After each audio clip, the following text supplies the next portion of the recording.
دوسرا وہ شخص ہے، آپ صلی اللہ علیہ وسلم نے فرمایا کہ وہ نوجوان جس کی جوانی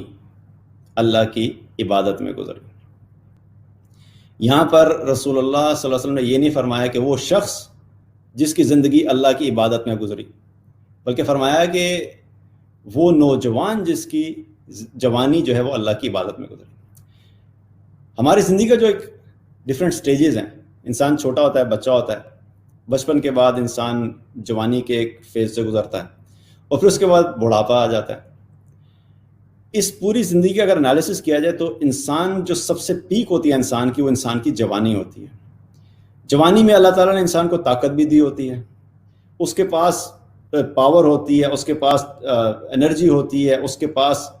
اس کی سوچنے کی صلاحیت زیادہ ہوتی ہے، وہ پریشر زیادہ ہینڈل کر سکتا ہے، وہ بڑی بڑی مشکلات کو فیس کر سکتا ہے۔ اس کے بڑے بڑے پلانز جو ہوتے ہیں ان کو اچیو کرنے کے لیے زیادہ تر کیا انسان جوانی میں ہی کرتا ہے کہ میرے پاس ابھی طاقت ہے، انرجی ہے، میں بھاگ دوڑ کر سکتا ہوں، میں مشکلات کا مقابلہ کر سکتا ہوں، میں 14 گھنٹے کام کر سکتا ہوں، میں 18 گھنٹے کام کر سکتا ہوں۔ کتنے ہی لوگ ایسے ہیں، اسپیشلی اگر ہم اگزامپل لیں،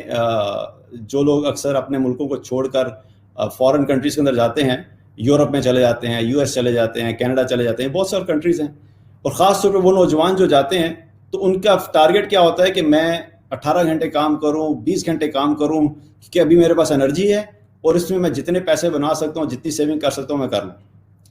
تو یہاں پر ہمارے پاس کیا ہے کہ آپشنز ہیں ہمارے پاس۔ ایک آپشن یہ ہے کہ ساری کی ساری جوانی ہم دنیا کمانے میں لگا لیں، مال کمانے میں لگا لیں،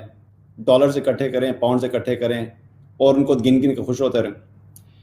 اور دوسری آپشن کیا ہے کہ ہم ٹھیک ہے یہ بھی کریں جتنی ہماری ضرورت ہے، لیکن اللہ سبحانہ تعالیٰ نے جو فرائض بتائے ہیں اس کے ساتھ ساتھ اللہ کی عبادت اور اللہ کی بندگی کو ہاتھ سے نہ جانے دیں، کیونکہ یہ وہ وقت ہے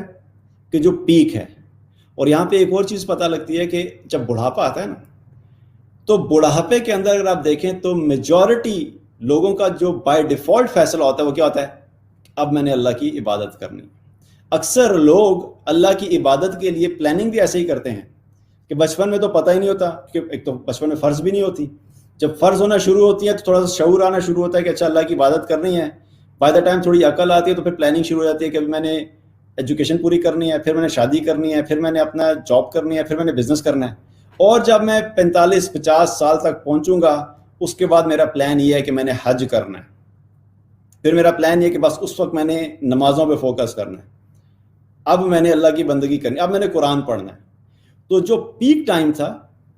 جو اللہ نے پیک ٹائم دیا تھا، اس پیک ٹائم کو تو اپنی خواہشات کو پورا کرنے میں لگا دیا، اور اب جب بڑھاپا آ گیا ہے تو بڑھاپا جو ویسے ہی کمزوری ہوتی ہے، انسان بہت سی چیزیں کرنا چاہتا ہے لیکن نہیں کر پاتا، تو اس وقت ہمیں اللہ یاد آ جاتا ہے۔ ٹھیک ہے، اس میں یہ نہیں کہہ رہا کہ اس وقت بھی اگر اللہ کی طرف رجوع ہو جائے تو یہ بھی اللہ کی طرف سے ایک بہت بڑی رحمت ہے کہ ایٹ لیسٹ اس ٹائم پہ بھی اللہ تعالیٰ نے توفیق دے دی۔ اب جو ٹائم رہ گیا اس کو یوٹیلائز کرنا ہے کہ زیادہ سے زیادہ اللہ کی بندگی کریں۔ لیکن یہاں پر کیا ہے کہ نبی صلی اللہ علیہ وسلم نے کیا فرمایا کہ وہ نوجوان، وہ جوان جس کی جوانی اللہ کی عبادت میں گزری۔ تو ہمیں کیا فوکس کرنا ہے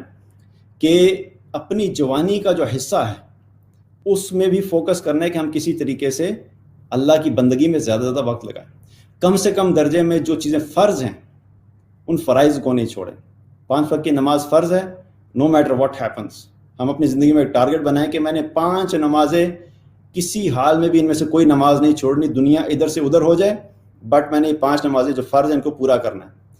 جو فرائض ہیں ان پہ فوکس کریں منیمم، اس کے علاوہ جس کو اللہ توفیق دے دے اپنے دین کے فہم کی، اپنے دین کے سمجھنے کی، اللہ کے دین کے لیے محنت کرنے کی جوانی کے اندر، تو یہ تو نور علی نور، یہ اللہ کی طرف سے رحمت ہے۔ لیکن کم از کم کیا ہے کہ اپنی فوکس کریں کہ ہم اپنی جوانی کے اندر زیادہ سے زیادہ وقت لگائیں کہ ہم کسی طریقے سے اللہ کی عبادت کریں، اللہ کی بندگی کریں، اللہ کے دین کے لیے محنت کریں۔ تو دوسرا وہ شخص ہو گیا کہ جس کی جوانی اللہ کی عبادت میں گزری۔ تیسرا وہ شخص ہے کہ جس کے بارے میں آپ صلی اللہ علیہ وسلم نے کیا فرمایا کہ جس کا